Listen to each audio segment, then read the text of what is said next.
കലാസ്നേഹികളെ, ചലച്ചിത്രം എന്നത് ഈ രാജ്യത്തെ ഏറ്റവും വലിയ എന്റർടൈൻമെന്റ് സിസ്റ്റം ആയിരിക്കവേ അതിൽ വർഗീയത എന്ന കാളകൂട വിഷം കലർത്തി പ്രൊപ്പഗണ്ടകളും അജണ്ടകളും പടച്ചുവിട്ട് ഒരു കൂട്ടത്തിനെതിരെയോ ഒരു നാടിനെതിരെയോ ഒരു നാട്ടാർക്കെതിരെയോ പച്ചക്കള്ളങ്ങളും കല്ലുവെച്ച നുണകളും ചേർത്ത് ഒരു സമൂഹത്തെ ഒന്നടങ്കം അപമാനിക്കാനായി സിനിമ എടുത്തു വെച്ചിട്ടും അതിനെതിരെ കൊടൂര വിമർശനങ്ങൾ ഉണ്ടായിട്ടും അതിനൊരു സ്വീക്കൽ എടുക്കാൻ തുനിഞ്ഞ നിങ്ങൾക്ക് എന്റെ നടുവിരൽ നമസ്കാരം.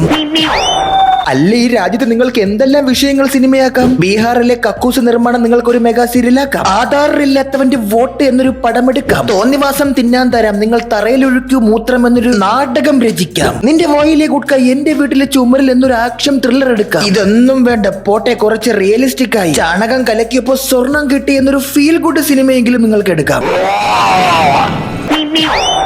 എന്നാൽ ഇതെല്ലാം വിട്ടിട്ട് ബംഗാളും കാശ്മീർ ഫയൽസും കേരള സ്റ്റോറിയും എടുത്ത് ഒരു സമൂഹത്തിൽ ഒരു മതവിശ്വാസത്തിനെതിരെ അതിലുള്ളവരെല്ലാരും ജിഹാദികളും തീവ്രവാദികളുമാണെന്നുള്ള വർഗീയ രാഷ്ട്രീയം പടച്ചുവിട്ട് അത് സിനിമയാക്കി മനുഷ്യരെ തമ്മിലടിപ്പിക്കാൻ നീയൊക്കെ ചെയ്യുന്ന ഈ നിറകെട്ട പണിയുണ്ടല്ലോ,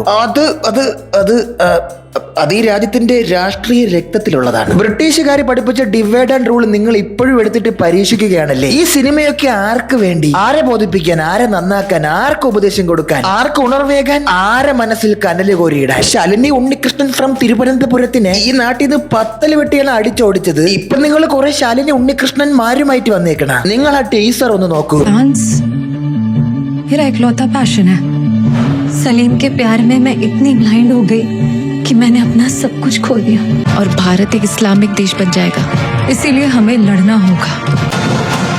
എടാ, നിന്റെയൊക്കെ വിചാരം ഈ കേരളത്തിലുള്ള എല്ലാ മുസ്ലിങ്ങളും ബില്ലാദന്റെ മക്കളാണെന്നാണ്. എനിക്ക് തോന്നുന്ന അഫ്ഗാനിസ്ഥാനിൽ കേർ അള എന്നൊരു സ്ഥലമുണ്ട്. അതായത് അതങ്ങ് കാബൂളിന്റെ തൊട്ടടുത്ത ജംഗ്ഷനിൽ. മിക്കവാറും ഇവർ ഈ പറയാൻ പോണ കഥ അവിടെയുള്ള കേർ അളയിലായിരിക്കും. നോക്കൂ, ഞാൻ ഇസ്ലാം തീവ്രവാദത്തെ ഒരിക്കലും വൈറ്റ് വാഷ് ചെയ്യുന്നില്ല. അതോടൊപ്പം ഒരു കാര്യം കൂടി ഞാൻ തുന്നിച്ചേർത്തോട്ടെ. തീവ്രവാദം എല്ലാ മതങ്ങളിലും ഉണ്ട്. ഒട്ടുമിക്ക മതങ്ങളിലും പ്രകടമായും അപ്രകടമായും തീവ്രവാദം ഒളിഞ്ഞും തെളിഞ്ഞുമുണ്ട് എന്നുള്ളത് ഒരു പരമമായ സത്യമാണ്. എന്ന് കരുതി ഇല്ലാത്ത കള്ളനുണ പച്ച കള്ളങ്ങൾ പറഞ്ഞൊരു സിനിമ എടുക്കുമ്പോൾ അത് രണ്ട് കാതും കണ്ണും പൂട്ടി വിശ്വസിക്കാൻ ആളുള്ള ഈ നാട്ടില് ഒരു അജണ്ടയോടെ അല്ലാതെ ഈ സിനിമകളെ പടച്ചുവിടുന്നത് എന്ന് മനസ്സിലാക്കാൻ ചാണക്യ ബുദ്ധിയൊന്നും വേണ്ട. ശാലിനി ഉണ്ണികൃഷ്ണൻ വന്നു പോയതിനു ശേഷം ആ കേരളം എവിടെയാണെന്നുള്ള അന്വേഷണം ഇപ്പോഴും നടന്നുകൊണ്ടിരിക്കവേ വീണ്ടും ഇത് അതിന്റെ രണ്ടാമത്തെ ഭാഗം വന്നിരിക്കുന്നു. ഈ മാസം 27 അത് തിയേറ്റർ റിലീസ് എന്ന്.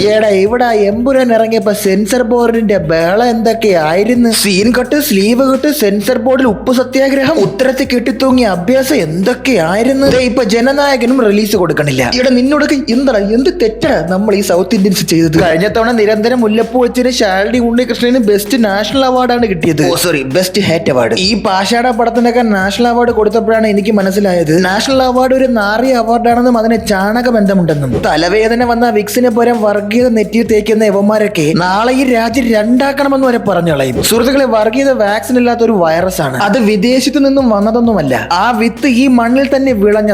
അതിപ്പോ കലയിലൂടെയും വ്യാപിക്കാൻ തുടങ്ങിയിരിക്കുന്നു. ഇതുപോലെ നാഷണൽ അവാർഡ് കിട്ടിയ ഒരു സിനിമയെ പരിഹസിക്കാനുള്ള വിവരവും ബുദ്ധിയില്ലായ്മയൊന്നും എനിക്കില്ല. അതുകൊണ്ട് ഞാൻ കൂടുതലൊന്നും പറയുന്നില്ല. പിന്നെ ഈ ഇറങ്ങാൻ പോകുന്ന പടത്തിനകത്തുള്ള കോണ്ടാക്ട്സ് എന്താണെന്ന് നമ്മൾ അറിയാത്ത പക്ഷം ആ പടത്തെ ഞാൻ കൃത്യമായി വിമർശിക്കുന്നില്ല. അതിനുശേഷം അതിനകത്ത് എന്തെങ്കിലും ഉണ്ടെങ്കിൽ ചിലതൊക്കെ എനിക്ക് നിങ്ങളോട് പറയാനുണ്ട്. ഇവിടെയുള്ള റിവ്യൂവേഴ്സിനും റോസ്റ്റേഴ്സിനും ഒക്കെ ചാകരയാണ് ഈ സിനിമ. ഇങ്ങനെയുള്ള സിനിമകളെല്ലാം ത്രികോണ ചാണകം തലയ്ക്കകത്തുള്ളവർക്കെല്ലാം വിശ്വസിക്കാം. സംഗീത ചാനലുകളുടെ അന്ത്യചർച്ചയിൽ ഈ സിനിമയെ വെളുപ്പിച്ചുകൊണ്ടുള്ള ഇതിലെ കാര്യങ്ങൾ സത്യമാണെന്ന് ഊന്നി പറഞ്ഞുകൊണ്ടുള്ള ചർച്ചകൾ ഉണ്ടാകും. പിന്നെ എയിംസ് കൊണ്ടുത്തരാന്നും പറഞ്ഞ അമ്മയെ കൊണ്ടുതന്ന ചില ആ മോമാരും ഇതൊക്കെ കണ്ണും പൂട്ടി വിശ്വസിക്കും. തീവ്രവാദം കേരളത്തിലാണെങ്കിലും ക്രൊയേഷ്യയിലാണെങ്കിലും തുടച്ചു നീക്കാനും അടിച്ചമർത്താനും നമ്മൾ തുനിഞ്ഞിറങ്ങണം. തീവ്രവാദം കൊണ്ട് ഒരു രാജ്യവും വികസിക്കാനും പോകുന്നില്ല, ലോകം നന്നാകാനും പോകുന്നില്ല. കേരളത്തിൽ ലവ് ജിഹാദ് പോലെയുള്ള സിറിയയിലേക്ക് ISSൽ ചേരാൻ പോയിട്ടുള്ള സ്ത്രീകൾ ഇവിടെ ഇല്ല എന്നല്ല. അതിപ്പോ നിങ്ങൾക്കൊരു കാട്ടിൽ പോയാൽ പോലും കാണാൻ പറ്റും തീവ്രവാദിയായ ഒരു കടുവയെ. 750 കോടി ജനങ്ങളുള്ള ഈ ഭൂമിയിൽ തീവ്രവാദികളും മതഭ്രാന്തന്മാരും ഉണ്ടാകില്ലെന്നാണോ നിങ്ങളുടെ വിചാരം? അതെല്ലാം മുക്കിലും മൂലയിലും കാണും. അവിടെയാണ് കേരള സ്റ്റോറി 1 പരാമർശിച്ച നമ്പറുകളിലെ വ്യത്യാസം. ഏതാണ്ട് 50,000-ഓളം പേരാണ് അത്ര ഇവിടുന്ന് പോയത് തീവ്രവാദത്തിൽ ചേരാനായിട്ട്. എടാ, നിനക്കൊക്കെ നാക്കിന് എല്ലില്ലാന്ന് കരുതി ഇതൊക്കെ കണ്ടില്ലെന്ന് വെച്ച് നീയൊക്കെ നാളെ മാർത്താണ്ഡവർമ്മയും ജിഹാദിയാണെന്ന് പറഞ്ഞോളാം. വേണേ അതിനൊക്കെ തെളിവും കൊണ്ടുവരും. അങ്ങനെ ഒരു പടം എടുത്ത നാഷണൽ അവാർഡും കിട്ടും. എന്തായാലും ഗുഡ്ക തിന്ന് ചവച്ചു തൂപ്പിയ രാഷ്ട്രീയവാദികളുടെ സ്വപ്നത്തിലുള്ള കേരളം നമ്മൾ ജീവിക്കുന്ന ഈ സുന്ദരമായ കേരളം അല്ല. ഈ രാജ്യം ഭരിക്കുന്നവരുടെ വർഗീയ രാഷ്ട്രീയവും മുസ്ലിം വിരുദ്ധതയും അത് പ്രത്യക്ഷത്തിൽ പ്രകടമാക്കി വിഷം കുത്തിവെച്ച് വോട്ട് പിടിക്കാനുള്ള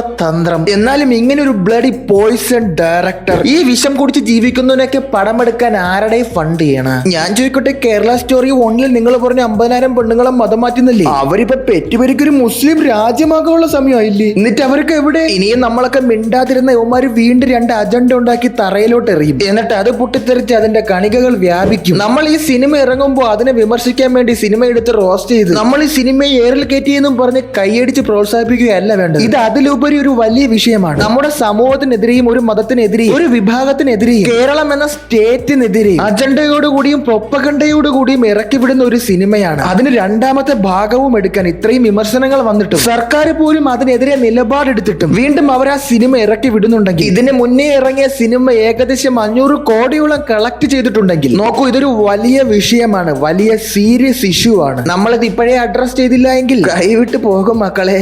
ഇനി 2ാം ഭാഗം ഇറങ്ങുമ്പോൾ അതിനകത്ത് എന്തൊക്കെയാണെന്നോ കുത്തിക്കേറ്റി വെച്ചേക്കണം. ഹമാസും ISS ഒക്കെ കേരളത്തിൽ നിന്ന് ഉത്ഭവിച്ച് കരമൻ എന്ന് ബസ് കയറിപ്പോയി ലോകവ്യാപകമായതാണെന്ന് പറഞ്ഞുകളയും തോന്മാരി. എന്തായാലും ഈ വഞ്ചന വിദ്യയും കപട രാഷ്ട്രീയത്തെയും പോക്കർത്തര മസാല മൂവിക്കെതിരെയും എന്റെ കടുത്ത പ്രതിഷേധം ഞാൻ അറിയിക്കുന്നു.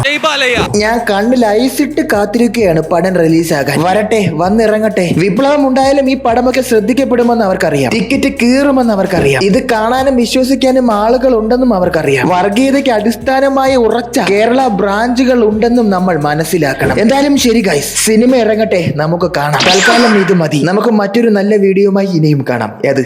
Thanks. Love you.